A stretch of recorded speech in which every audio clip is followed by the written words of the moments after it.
Translation: Maharaja Parikshit. Maharaja Parikshit was a realist like the bees who only accept the essence of a flower.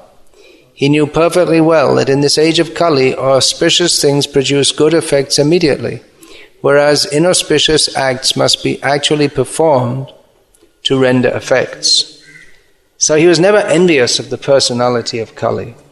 Purport: the age of Kali is called the fallen age. In this fallen age, because the living beings are in an awkward position, the Supreme Lord has given some special facilities to them.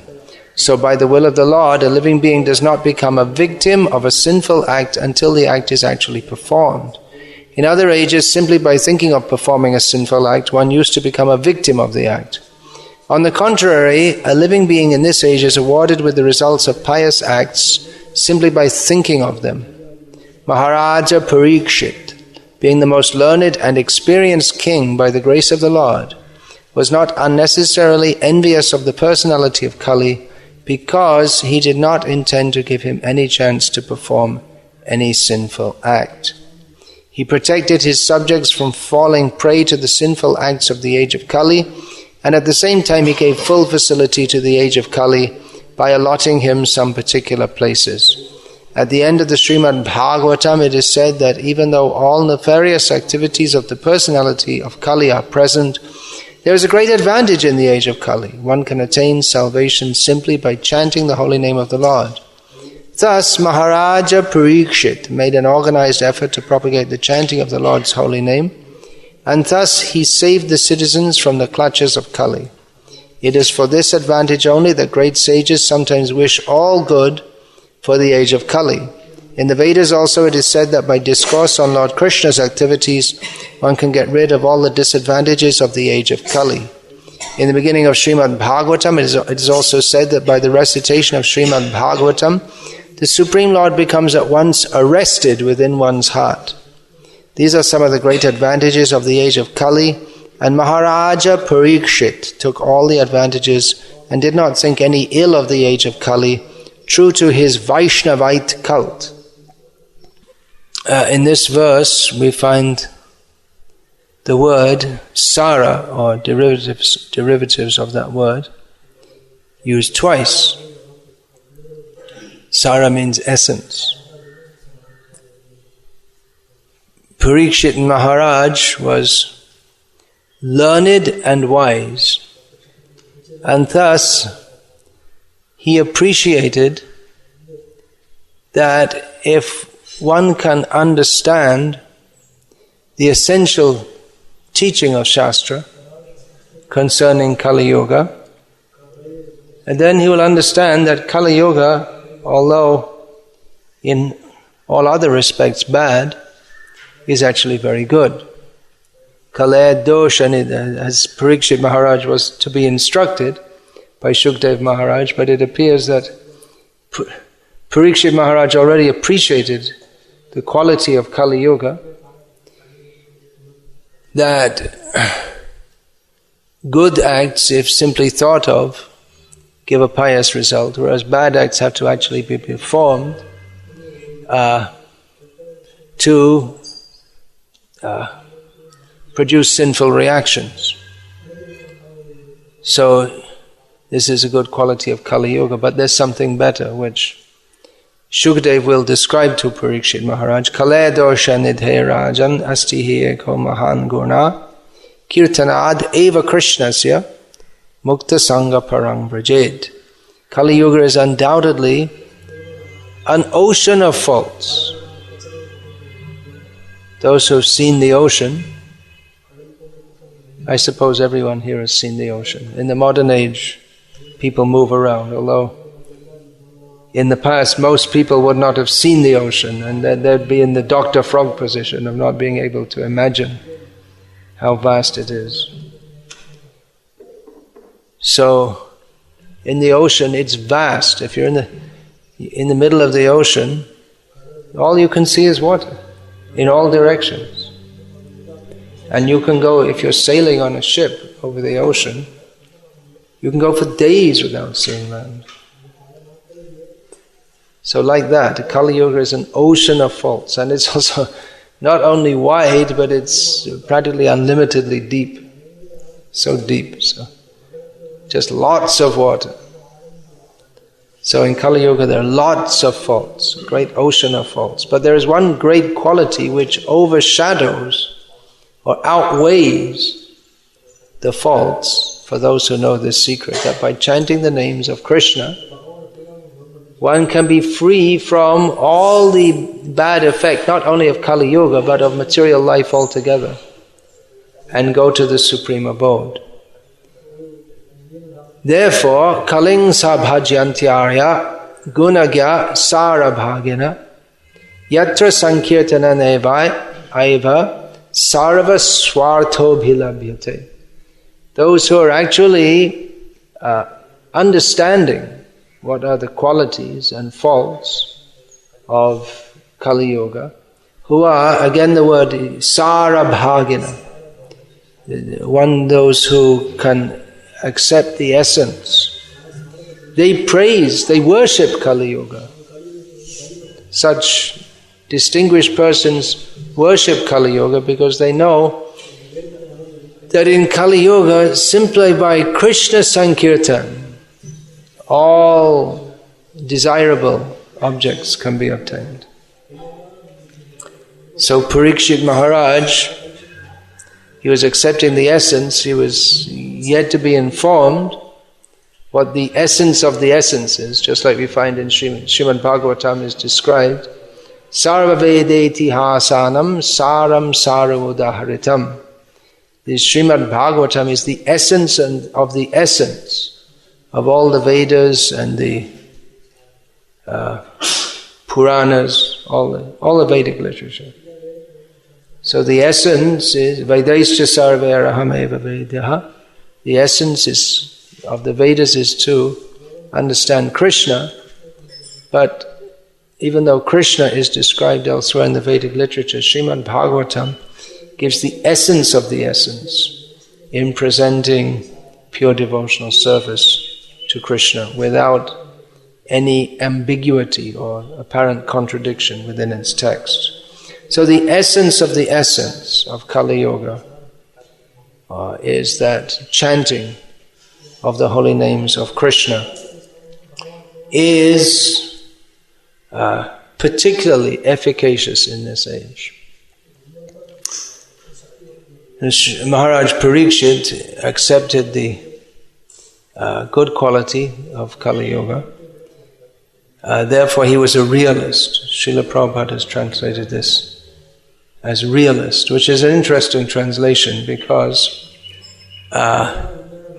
what Srila Prabhupada calls a realist is just the opposite of the generally accepted understanding of what a realist is. Generally, a realist in what we might call standard English, if there is such a thing, a realist is considered the opposite of an idealist.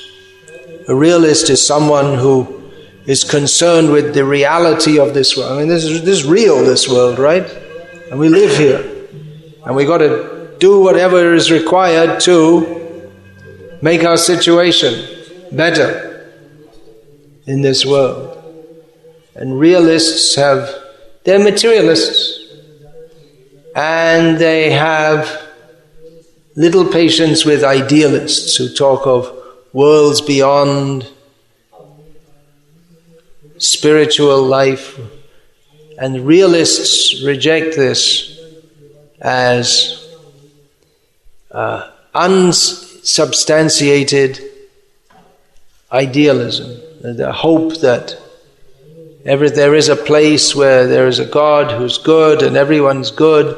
Let's be realistic. This world is not good, but you've got to be strong and make your position strong and make the best you can of this world. Don't be idealistic. But Srila Prabhupada uses the term realist in a sense that the so-called realists would consider unrealistic or idealism. Actually, to be a realist, first of all, you should know what is real. The so-called realists, they presume that what is real is what we can easily and immediately perceive.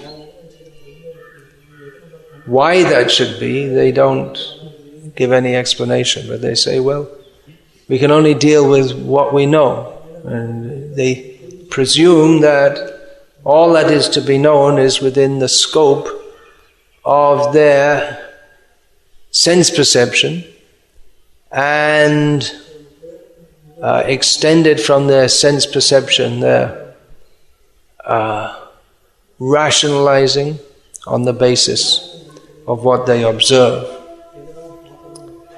So it's actually an extremely foolish proposition, because to consider that all that is real is within the scope of our tiny, within the scope of our highly limited senses and highly limited intelligence is not at all a realistic proposition.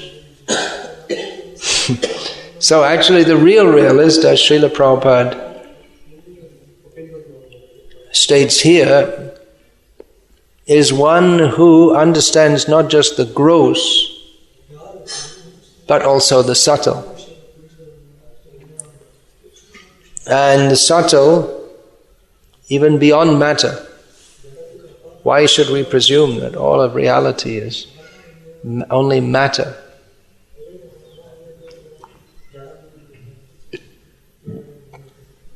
So, Maharaj Parikshit,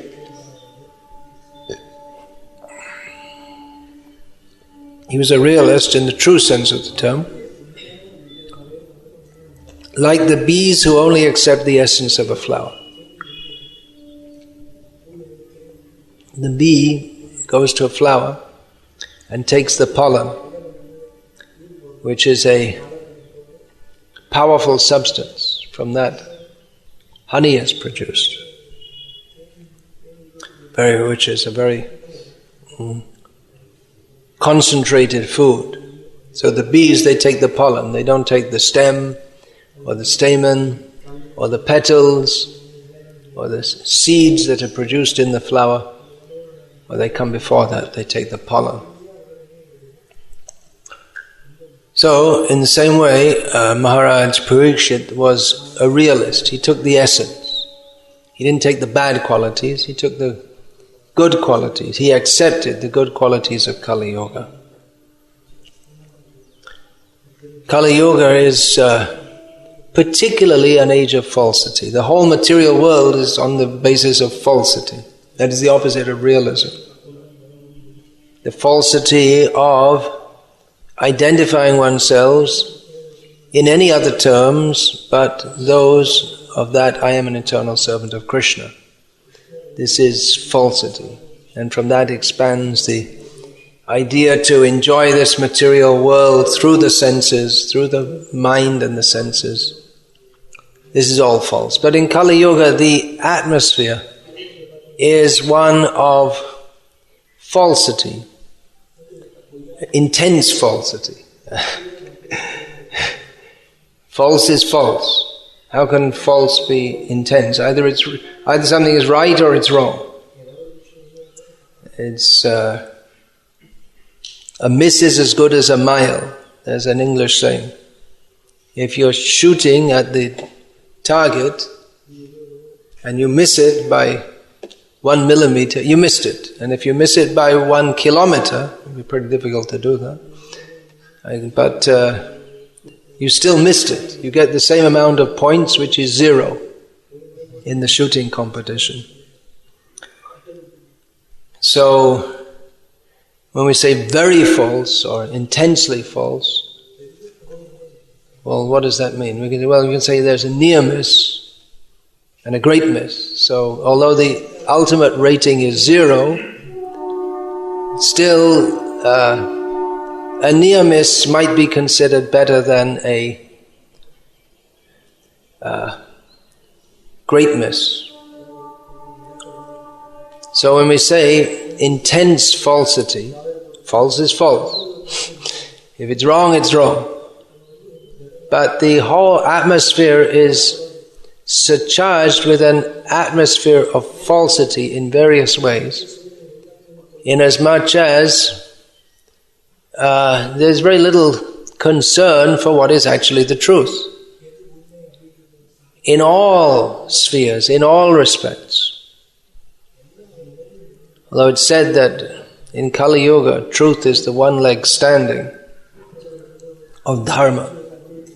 But it's under severe attack also.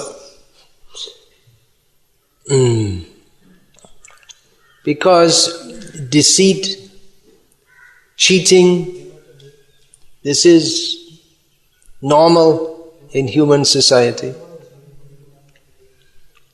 Therefore, contracts have to be drawn up. Manida Prabhu told me that in the course of his travels in Sweden, he once came across a lawyer, an old man, retired lawyer, who said that in his youth, lawyers didn't have so much work to do. As civil lawyers, because people would make a deal just like, I sell you this house, or whatever, and that was it. Handshake means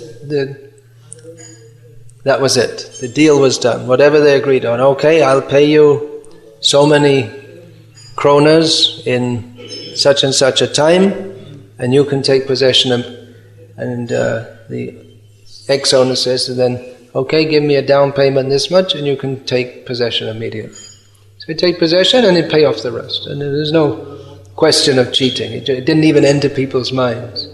But nowadays, the lawyer said, every single clause you have to write it down carefully, inspect it very carefully, because people are always looking for a way to cheat. Even still in some places, probably in Croatia in the villages like that, isn't it? Maybe not in house selling, but in smaller deals. It would be. Actually, for selling a house there has to be some legal work for transference of the deed and all this, but even I heard, don't have much experience with it, in small town America like that, it's still like that. Not in New York City or Los Angeles, for sure. So this, actually, 2 winters ago, near to Vela, 2 hours drive, we went to some small town, and I was talking about, in a lecture, I was talking. Small town means very small, and just surrounded by villages, and I said that probably a short time ago you wouldn't think anything of leaving your door open and going out, but nowadays times have changed. They said, no, we're still doing that. We can still do that. We don't bother to. When I was traveling in Ireland in my youth, it was just a normal thing. In the villages, people leave their doors open. There's no one in the house. The door's wide open. No one's in the house. They may go out to the shop and then spend a couple of hours gossiping. It's a famous old Irish pastime. And they come back, and there's who comes to the village? It's only the local people. The village means 15 houses or something. 15 houses and 12 bars. It's an Irish. All the houses are bars. So that was there. They didn't. No one came from outside, and even if they did, call them in. It's dinner time. Call them in, feed them, like that.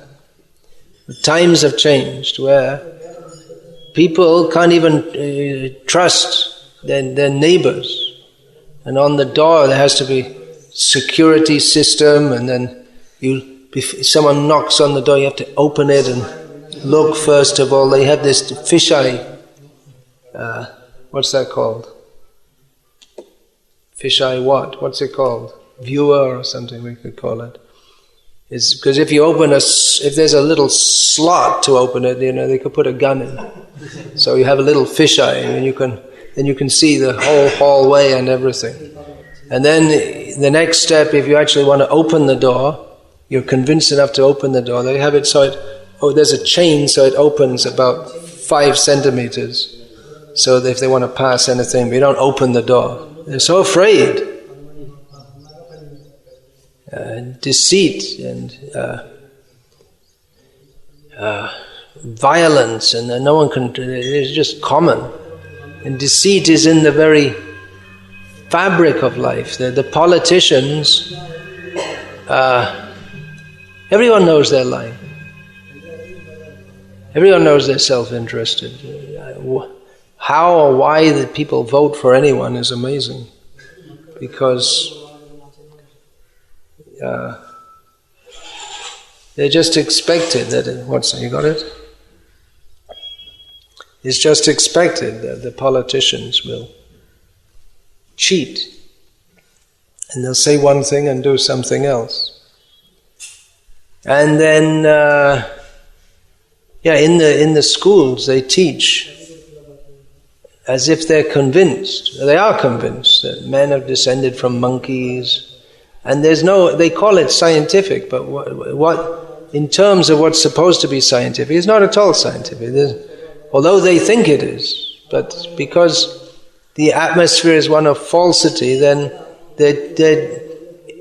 it's not that the science teachers or the writers of curricula are actually thinking we're going to cheat the people, but they're cheating themselves also, and they actually believe it's true. That man is descended from monkeys, and there's scientific evidence. Because they're not saranga, they're not actually interested in finding the truth of the reality. Most people, instead of looking objectively for what's the truth, just like that's supposed to be the scientific method, but they just presume something to be right, first of all, and they proceed from there. What they think is right, and then they try to find the facts and figures, science or whatever, to fit their supposition or their doctrine, instead of objectively seeking for what is the truth, what is reality. They start at a midpoint. They start thinking, well, Jesus is the truth, the way and the life, for instance, and therefore they bend all facts and information and overlook the problems, the clear problems with the accepting the Bible as truth. For instance, there are so many contradictions which are not really resolvable. I mean, we have contradictions in Shastra, in Vedic Shastra, but they can be explained. But in the Christian church, the kind of contradictions they have, they're not explainable. Just like, for instance, I don't want to get into a big thing here, but different Gospels describe Jesus, the different number of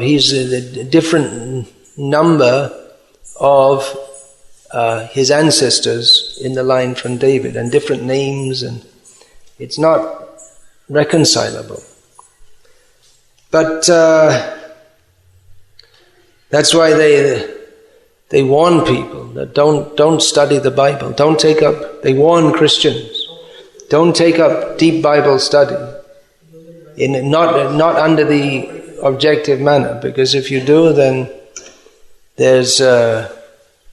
you'll find out there are so many problems which are just not explainable in realistic terms. This another example, this Dr. Sakir, what's his name? Sakir Naik. He's just such a bluffer. He promotes false information. But and people, they become converted to Islam on the basis of this, because they don't look to see if it's actually true or if there's more to be understood about this. People take things at face value very superficially, and therefore it's easy to cheat them. The whole advertising industry, as I've said many times, it just works on the basis that people are stupid they're easily cheatable, and they actually like to be cheated. Otherwise, if anyone exercised their human intelligence, if they actually thought about it a little bit, they would understand that the soap advertisement showing that by using this particular brand of soap you'll become extraordinarily happy and your cloth will be much whiter than anyone else's and life will just become absolutely blissful, as they portray in the soap adverts, that it's just a bunch of baloney. It's not a fact. And that this is being portrayed on the TV or the newspaper or whatever because the soap company paid money to put that in. And it's not like it's an actual fact. It's just it's a deliberate non-fact which is being promoted as fact. But people don't think, oh, this soap must be very good. I saw it on TV. It says very good. So they buy it. It works. The advertising industry is a multi-billion-dollar industry which works on the supposition that people are superficial. They're not interested in understanding the actual reality. If you put an advertisement which just shows the one soap, the qualities of it against another, then people aren't even going to look at it. But if you put the advertisement with a soap with a housewife looking extremely blissful because she's using the soap that's being advertised, whereas another housewife standing next to her is looking morose because she doesn't use it, and then that will have more effect than, even if your soap is the best, and of course only one of them can be the best, but even if you show the qualities in an objective manner, it won't have as much effect in promoting sales as the bluffing advert. Bluffing works better, so why not bluff? Devotees are like Parikshit Maharaj, realists. They should not be on the superficial platform. They should find out what is the reality. That is the purpose of human life. Atato Brahma Jignasa. One should inquire into the ultimate reality. It's very difficult for even people to think of this because they're so superficial that they can get fooled by a tire advertisement or a soap advertisement. They can't even understand reality on the superficial platform. How do we say, reality in the world of illusion. Then how are they going to go beyond the world of illusion? And they don't. Generally people don't. People don't think about what is the ultimate purpose of life. They don't even think about it. They go through their whole life and never even think, what is the purpose of life? It just doesn't occur to them. So they're just like animals. Because without the urge to understand what is actually reality, then human life and animal life, there's very little difference. It's simply ahara nidra bhaya maithunam cha samanam etat pashubhya naranam. Humans and animals eat, sleep, mate and defend, so what's the difference? Two-legged animal. There's no search for anything beyond the bodily need. Of course, humans, they may have art and science, intellectual activities, but unless they go beyond the superficial, science is studying matter and art is manipulating matter for the satisfaction of the mind. But is that the ultimate reality? Can we not go further? Manasastu para buddhe, yo buddhe paratastu saha. Beyond the mind is the intelligence. Beyond the intelligence is the soul. But the superficiality of the modern age of Kali Yuga is so intense that they promote that simply the body and the mind, and that's all in all. And even they study psychology. Instead of seeing that the mind is a principle dependent on the soul, they say that it's produced from the body, from matter. So very gross and again superficial. Vedic psychology understands that the soul is the basis and it has to get free from the pushings of the mind to control the mind and transcend the mundane proclivities of the mind and come to the spiritual platform. But in mundane psychology, it's simply how to adjust the mind so you can get on with enjoying sense gratification. It comes down to the bodily plane. It doesn't go up to the spiritual level. It comes down to the gross sensual platform. So it's an age of ubiquitous, that means all-pervading, superficiality, falsity, kalaya dosha nidhe rajan, this superficiality. Do you know what that means, superficial? It means just taking things at face value, on the surface, without going deeply into understanding what is the essence. So it's all pervading. We see in relationships also that relationships in the modern age have become superficial to a large extent. That people, they don't care for each other. They'll say, when you're walking on the street, they might say, hello, how are you? But they won't stop to listen to what the reply is. And the reply is a stock reply anyway. Yes, I'm very good.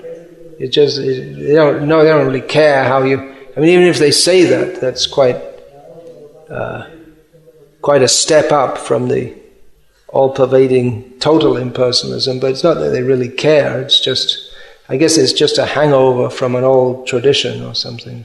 When you see someone, how are you? And you stop to think about how to reply, and in the meantime you look around and the person's already 50 meters down the road the other way. So, in deep impersonalism, in relationships also, in the Western world, people get married and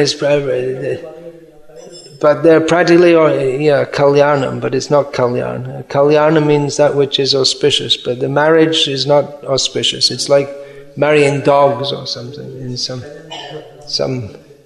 as described in Navadvip at the time of Chaitanya Mahaprabhu, the people just for fun, some people, they would marry dogs with a big ceremony.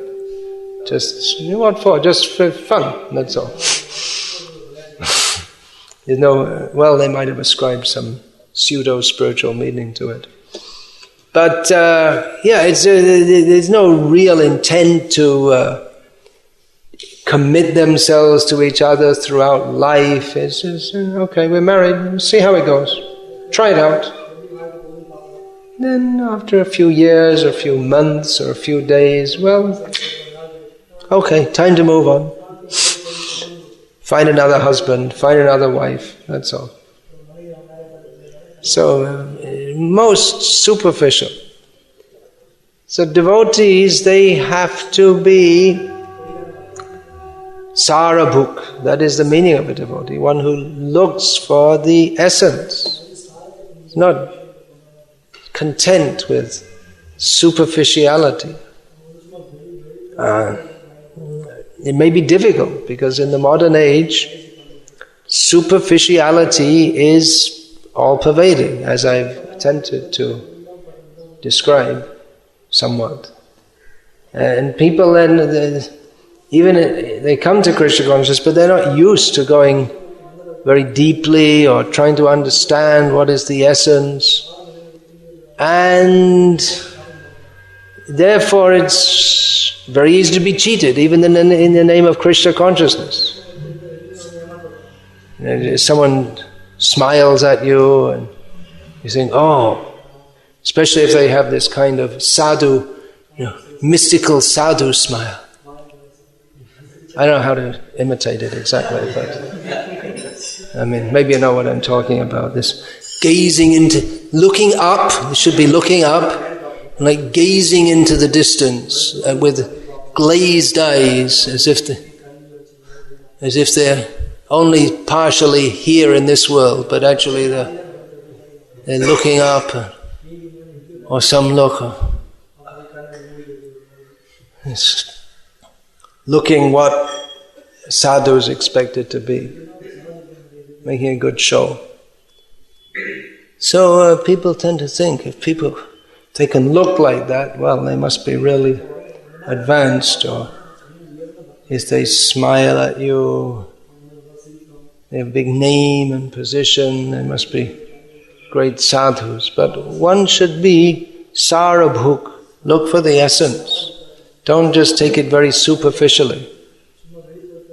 Of course, not everyone can take to Krishna consciousness like this. Most people are superficial, so it's difficult to give the real thing to people who are accustomed to falsity, who are accustomed to not making the effort to go very deeply. People are easily cheated by this soap, and they don't think, well, is it actually the best buy for me? Is it actually good quality? Or is it such a high price? You may think it's a high price because it's better soap, but then if you think about it, well, maybe it's a high price because they spend so much money on advertising it. So I'm paying for their advertisement, by which they tell me to buy it. So if you think about it, people don't want to think, okay, I saw it on TV, it must be good. And they buy it. So people are accustomed to superficiality. So it may be easier to preach Krishna consciousness to people in a superficial way. That, well, you chant Hare Krishna and you see all your financial problems will be solved, your legal problems will be solved, your social problems will be solved, and this and that. Life will become much better. And people, they like that. And then they maybe chant with great, a lot of feeling. Hare Krishna, Krishna Krishna, Hare Hare. And they're thinking, all that money I'm going to get, and my enemy will be vanquished. They're not calling for Krishna. So it may be easier to preach Krishna consciousness like that, but the problem is that it's not Krishna consciousness. It's not Krishna consciousness means to understand what is real, beginning with we're not the body. So if we attempt to preach Krishna consciousness on the basis of some bodily benefit, and we're not preaching Krishna consciousness, it's superficial. It's not the real thing. We're not giving people the real thing. People come to us, I have so many problems. We tell them, of course you have problems. It's because you're not Krishna conscious. You don't understand what the reality is. The whole material world is the world of problems. And people don't want to hear this. They want to. It's too much for them to think about. They're not used to thinking. And they just want to hear how I can be happy on the bodily platform. If you can help me, good. If not, well, next stop is Sai Baba. He has a good reputation for helping people. So, if your Krishna can't help, then try somewhere else. Zakir Naik, he sounds convinced, sounds like he knows what he's talking about. So, I'll go there. People don't want to take the real thing, so we may think that, well, okay, we'll give them what they want. We'll give them Krishna in the way they want, but Krishna is not obliged to dance to our tune. He is the flute player. We have to dance to his tune. Not that we convert Krishna in what we want him to be, and then we present Krishna. This is Krishna, and this is the person who solves all your material problems and makes life great and kills all your enemies and gives you plenty of the best soap, and then your wife doesn't complain, and this is Krishna.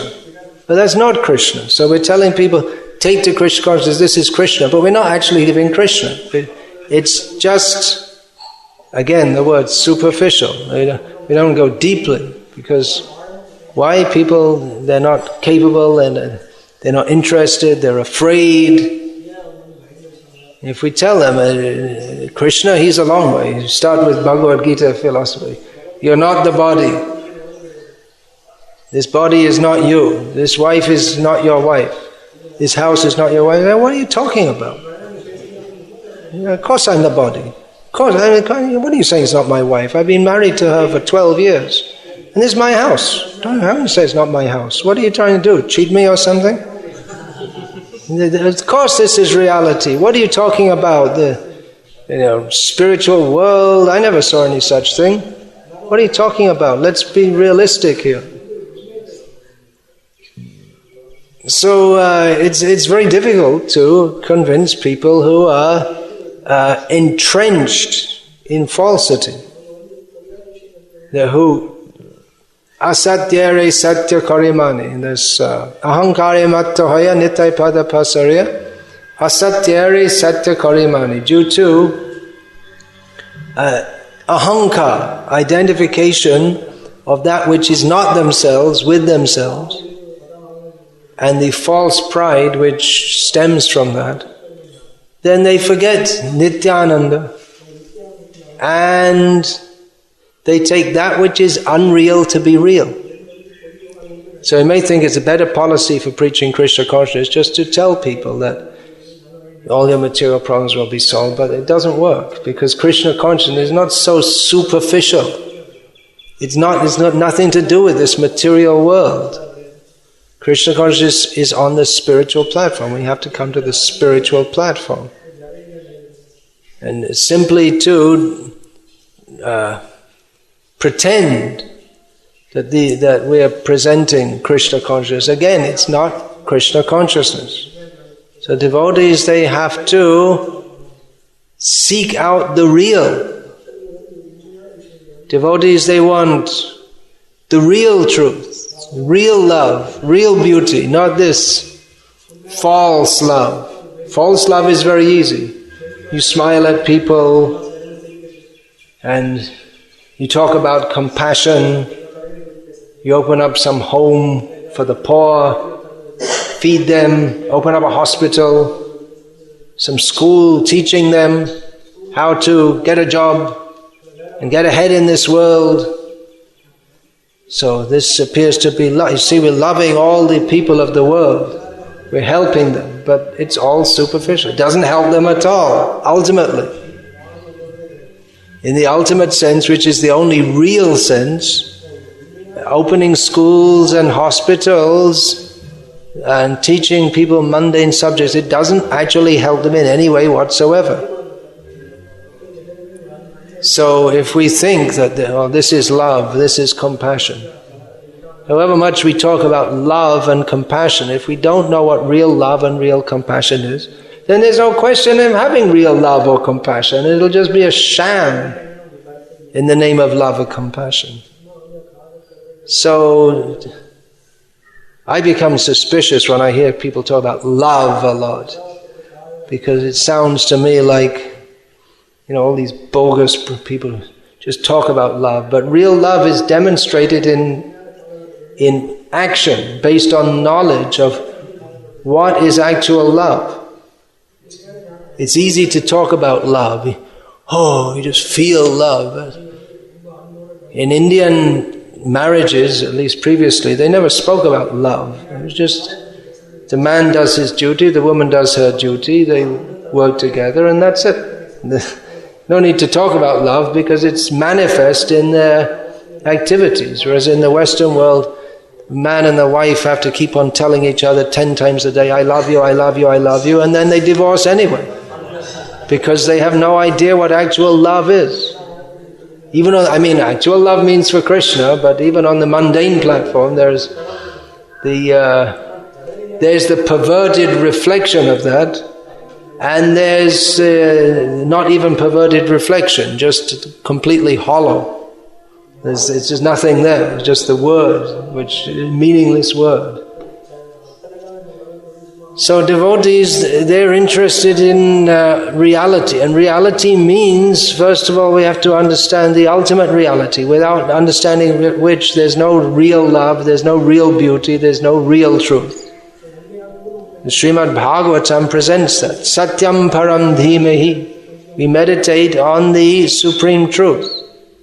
And dharma kaitava, dharma projata, kaitava atra, all cheating. Religion is herein kicked out.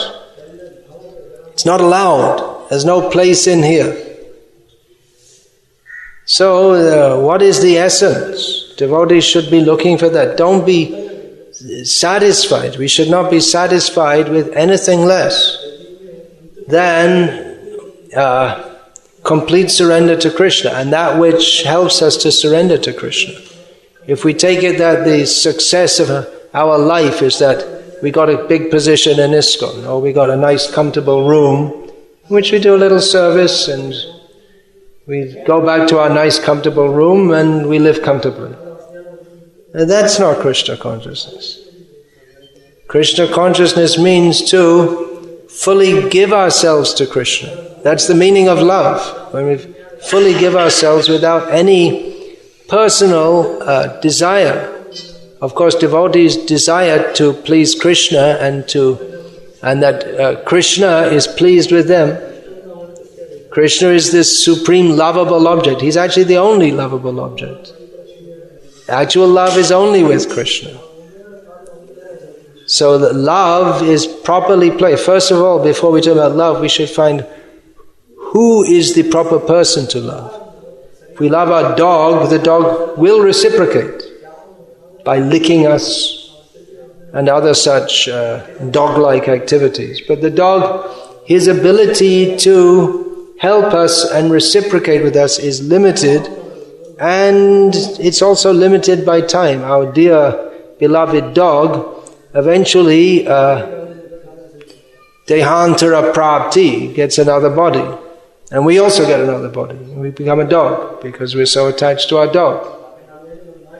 So we should find out who is the actual object of love, and what does it mean to love Krishna? What does it mean to love Krishna? It means to act in a way that Krishna is pleased, and with the attitude that he will be pleased.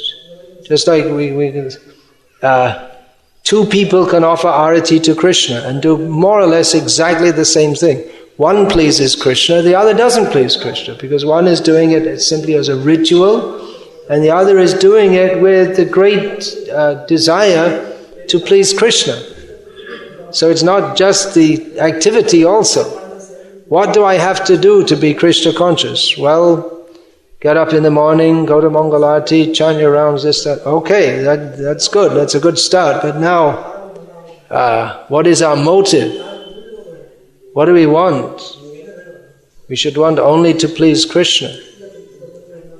So people are on the superficial platform. All they can think of is how I can please myself.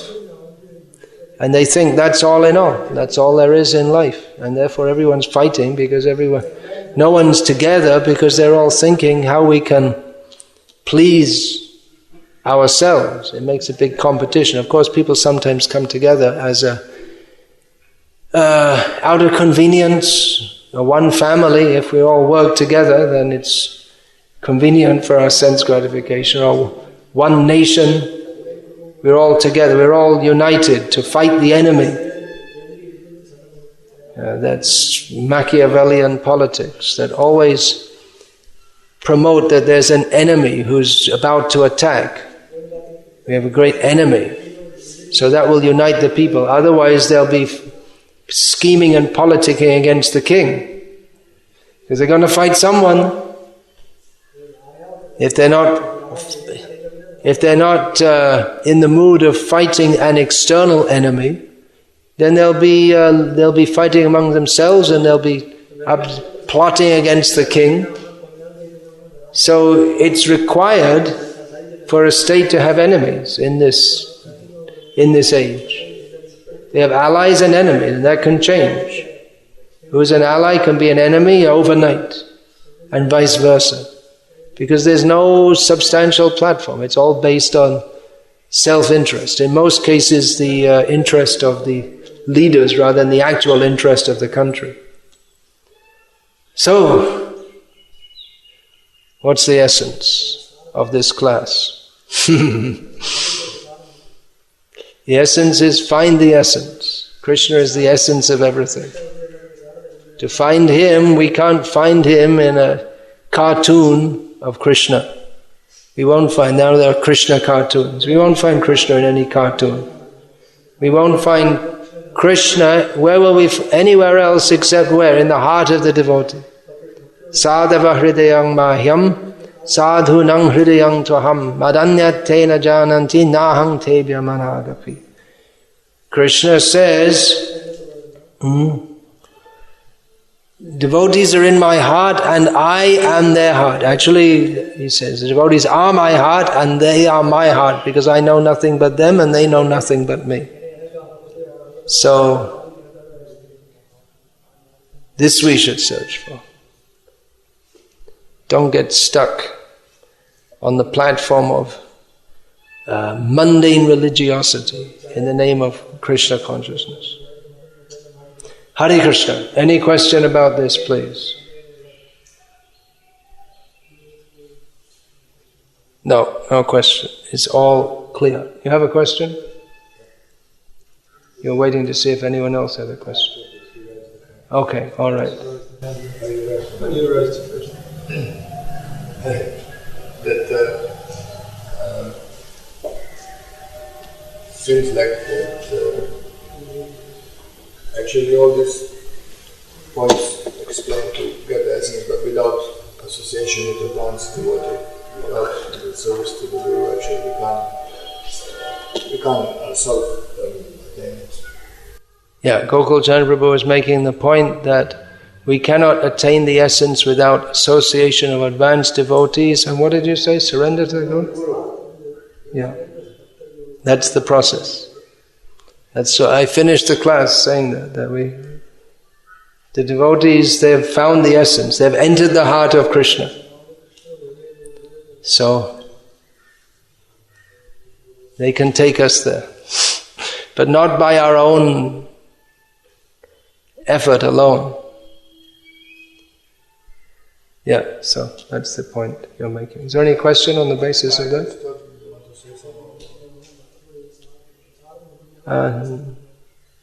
Not now. That's another class, maybe. Yeah. How it really works that unless we become completely purified and our heart becomes purified, Krishna doesn't come. There is a statement like that, Krishna, so He doesn't come in our heart. Krishna doesn't come in our heart unless we're completely purified. Well, He's already there, but He doesn't manifest Himself unless we're purified. What does that mean? That we're going on with Krishna consciousness and we're chanting and almost getting pure, and all of a sudden, boom! Well, it might be like that. With Dhruva Maharaj it worked like that, right? He was doing his austerity and then Krishna showed, Narad Muni also, Krishna showed himself. But otherwise there's stages.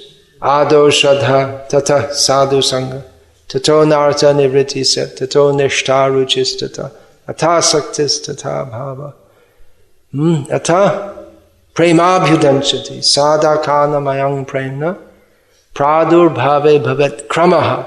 Krama means step by step, gradually, beginning with fragile faith. Then we associate with devotees, engage in the activities of devotional service, and then we come to what seems like the plateau, the long plateau of Anartha Nivritti. But then we become fixed, we become attached to Krishna, then we experience ecstasy, and then full love of Krishna. So this is the process of sadhana, of gradual process. But there's even at the beginning, at least some modicum of the result is experienced even in the beginning. The essence of Krishna Prema, of course, that can be taken in different perspectives. The essence is the selfless serving mode, but from another perspective, the experience of Prema is one of extreme bliss.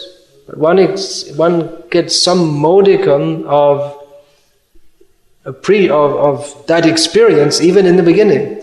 Otherwise, how could one go on and want to advance further? If you're not getting if one is cultivating detachment from gross sense gratification and actually stopping activities of gross sense gratification, the jiva is by nature always blissful and always desirous of being happy.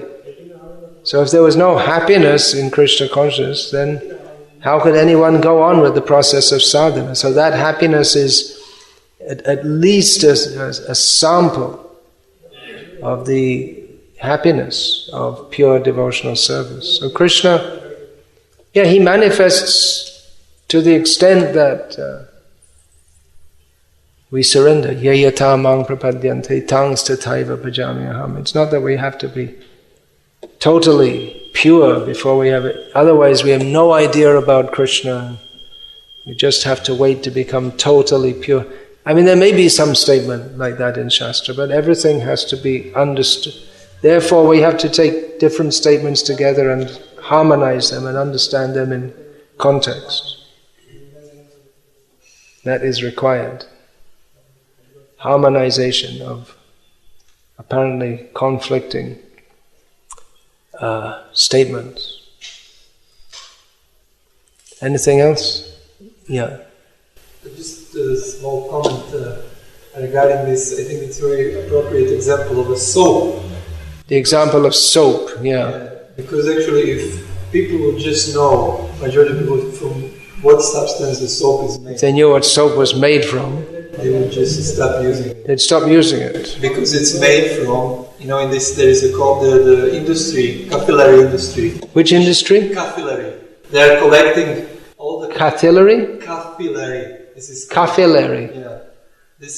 They're collecting... Capillary industry collects all the... intestines from the intestines from the... slaughterhouses. From the slaughterhouses. Hooves, yeah. This material they're putting in the big, barrels and cooking it, and then... Oh, I see. It's extracted from all this, and then the hooves and intestines of animals. But it can also, soap can also be made from like other things, like... Generally it's made from animal substances. Although Naviyogendra Swami told me a few years ago that he'd done some checking and most of the soaps in India are made from vegetarian substances. That's what he told me. I don't know if it's true. There were no slaughterhouses. There were no slaughterhouses at that time. There weren't many. In Europe you can... Now there are plenty of slaughterhouses in India. They've made progress to hell. Oh, well, then we should check out. This Chandrika soap is supposed to be vegetarian, and this Mysore sandal, these two. Medimix. They put the green to show that it's not made with animal products. It's worth checking it out. What are you putting in your mouth when you brush your teeth? Better don't put something made from animal bones or whatever.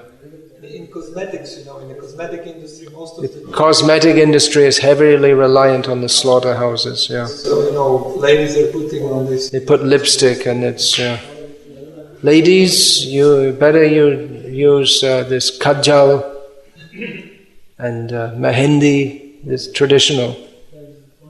And this lipstick is, I don't know what it's made from. There's a company in the West which started in Brighton in England, I believe, called The Body Shop, which has become big, I think, all over the Western world. And their principle is that they don't use any animal products. So that's a big... But it's a cosmetics. It's a They make cosmetics and all this. So we notice sometimes in Croatia, you just drive on the road, and this truck who is collecting, oh, Hare it Krishna. goes, on the road, and it just, Stinks. It's horrible. It's horrible. All these things. You can't imagine such a. It's amazing. Therefore, They take the essence of the bones and everything. Yeah. We say take the essence. We should know what to take the essence of. The cosmetic industry takes the essence of the bones and intestines and turns that into the lipstick, which will make the lady look very pretty.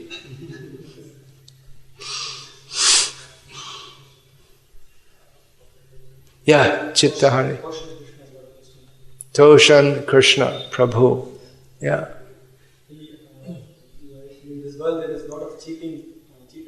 In this world there is a lot of cheaters and cheating. Yeah, that's unquestionable.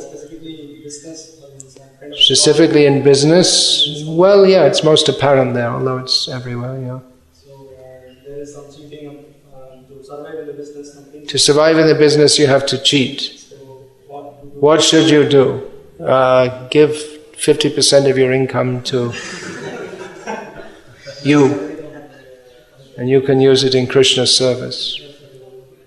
Prabhupada mentions that in Bhagavad Gita purport. In business you have to lie.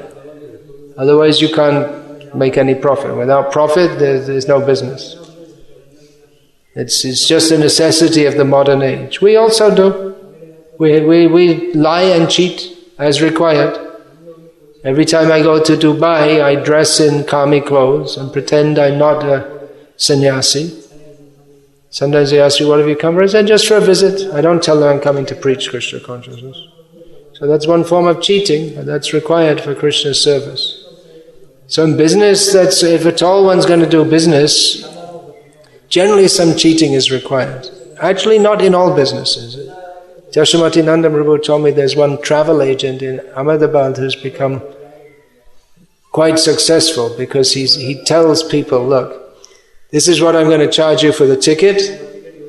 This is what the company takes. This is the taxes. This is my profit. He tells them, and it's actually become quite successful. So it's not necessarily in all businesses that there is cheating, but in many of them. And if you're in a line that requires that, then you may have to do so. But then, Prabhupada said, he gave the example of the Marwaris in one conversation. He said, in business they cheat like anything. But then they know they have to give charity, otherwise they'll be implicated in sinful activities. Therefore they build temples like this. In Calcutta, used to be so many Marwaris, and from the very beginning they supported our activities. They're charitably inclined. Yeah, anything else? In the early days, we see that devotees were promoting the slogan, chant and be high forever. In the early days of ISKCON, the devotees were propagating a slogan, chant and be high forever. Something like that, yeah. Be high forever. Stay high forever, yeah. It's kind of material. It gives an apparently material motivation. Well, the motivation is to be happy. And when they explain it, we also say chant Hare Krishna and be happy. And people might take that as mundane happiness. When you explain it, then people can understand that then high means to be intoxicated on some drug like LSD, which is very popular at that time in America. Now they've gone on to other things. I understand it's not so popular these days. But the idea is you take it and you feel, there's a feeling, if things go as hoped, then there's a feeling of euphoria. Like you're feeling like you're floating in the sky or something like that. So, but then you come down. That's when the effect wears off, they say, now you came down. So they said Krishna consciousness means staying high forever. So they represented Krishna consciousness in the terms that the hippies could understand. But they weren't actually promising any mundane benefit to them. So that kind of thing you can say. Stay high forever. Chant Hare Krishna and be happy.